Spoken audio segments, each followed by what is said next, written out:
નમસ્કાર, હું ડૉક્ટર વંદન ખાનાબાર, એમડી ફિઝિશિયન અને મેટાબોલિક હેલ્થ એક્સપર્ટ. આજે આપણે વાત કરવાના છીએ આ વધતી જતી ગરમી વિશે. જ્યારે ટેમ્પરેચર છે એ 40 ડિગ્રીને પણ બહાર પાર કરી ગયું છે અને આપણે પણ એટલા ધગી ગયા છીએ, તો શું ધ્યાન રાખવાનું છે? બેઝિકલી આ જે છે એને હીટ વેવ કહીએ છીએ, કે જ્યારે શરીરની અંદરનું તાપમાન છે એ એટલું વધવા માંડે છે જેનાથી શરીરમાંથી પાણીનો અભાવ સર્જાય છે, નમકનો પણ અભાવ સર્જાય છે અને એને કારણે શરીરને નુકસાન થવાનું શરૂ થઈ જાય છે. શરૂઆતના ટાઈમમાં તો હાથ પગમાં છે એ સ્નાયુ ખેંચાવા, થાક વધારે લાગવો કે ચક્કર આવવા કે ઘણીવાર જીભ ચોંટવી, આવા બધા લક્ષણો આવતા હોય છે. પણ જ્યારે હીટ સ્ટ્રોક એટલે કે ઇમરજન્સીની એક સ્થિતિ આવી જતી હોય છે, ત્યારે છે એ સભાનતામાં ફેર પડી જતો હોય છે. ઘણીવાર માણસ બેભાન પણ થઈ જતું હોય છે, તાણ આવી શકે છે, ખૂબ ઉલટી ઉપકા આવી શકે છે અને શરીરને એકદમ પાણીનો શોષ પડી ગયો હોય તો એને કારણે અંદરના જે અંગ હોય તો એને પણ નુકસાન થવાનું શરૂ થઈ જતું હોય છે અને એવા કેસમાં હોસ્પિટલે તાત્કાલિક પહોંચવું જરૂરી છે. કદાચ રસ્તામાં કોઈને આપણે જોઈએ કે આવી અસર જણાય છે તો એ સમયે તરત જ એ વ્યક્તિને આપણે છાયણામાં લઈ લેવાની છે. જો બહુ એને વધારે કપડાં કે એવું પહેરેલા હોય તો થોડું શરીરનો ભાગ ખુલ્લો કરી હવાની અવરજવર થઈ શકે, હીટ રિલીઝ થઈ શકે એવી સ્થિતિ આપણે કરી આપવાની છે. પાણીનો છંટકાવ કરી શકાય છે. જો વ્યક્તિ જાગતી હોય અને પાણી પી શકે એવી સ્થિતિમાં હોય તો એને આપણે લિક્વિડ એટલે એમાં પાણી છે, નાળિયેર પાણી છે, એવી બધી વસ્તુઓ છે એ પીવડાવી શકાય છે, જેને ત્યારબાદ જ્યાં સુધી હોસ્પિટલે લઈ ન જઈએ ત્યાં સુધી એ ટેકો મળી શકે છે અને જીવન પણ બચાવી શકે છે.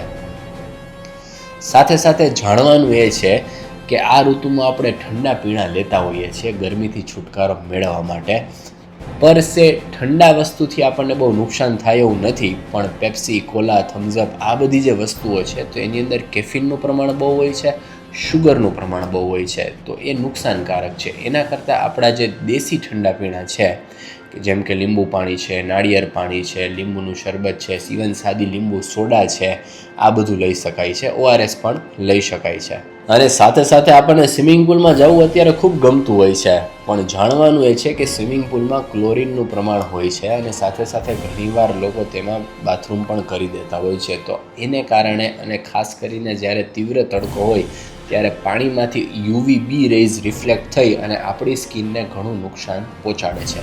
સ્વિમિંગ પુલનો ઉપયોગ કરી શકાય છે, પણ સવારે જ્યારે કૂણો તડકો હોય અથવા તો સાંજે થોડો તડકો ઓછો થાય ત્યારબાદ એનો ઉપયોગ કરવો બેસ્ટ છે. બીજી એક તકેદારી એ રાખવાની છે કે અત્યારે ખાસ કરીને 5-10 મિનિટ માટે પણ કોઈ વડીલોને, બાળકોને કે પેટ્સ હોય એને ગાડીમાં એકલા મૂકીને ગાડી બંધ રાખીને ક્યાંય ન જવું કે હાલો શોપિંગ કરીને આવી 5 મિનિટનું જ કામ છે એવું ન કરવું. કારણ કે આવી સ્થિતિમાં જ્યારે ગાડી આઇસોલેટ થયેલી હોય છે, બહારથી ગરમી અંદર પ્રવેશતી હોય છે કાચ વડે, તો હીટ ટ્રેપ થઈ જાય છે અને કદાચ એ 5-10 મિનિટ છે તે પણ ગંભીર પરિસ્થિતિ છે એ સર્જી શકે છે. તો આ વાતની પણ આપણે ખાસ તકેદારી રાખીએ. સેકન્ડ, કે ડાર્ક સ્કિન હોય એટલે સનથી પ્રોટેક્શન મળશે જ એવું જરૂરી નથી, કારણ કે સનમાં રહેલા UVA અને UVB રેઝ છે એ તો સ્કિનને પેનિટ્રેટ કરવાના જ છે, જેને કારણે સ્કિનની અંદર જે DNA છે એ ડિસ્ટર્બ થતા હોય છે, કોલેજન છે એ ડિસ્ટર્બ થતું હોય છે, ચામડીને ડેમેજ થવાનું શરૂ થતું હોય છે અને સાદી ભાષામાં કહીએ તો ચામડીની ઉંમર છે એ વધી જતી હોય છે.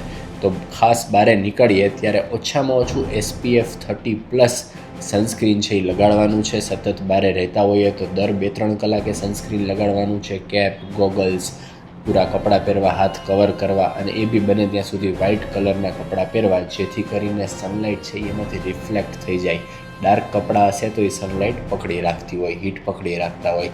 આ વસ્તુની આપણે તકેદારી રાખીએ.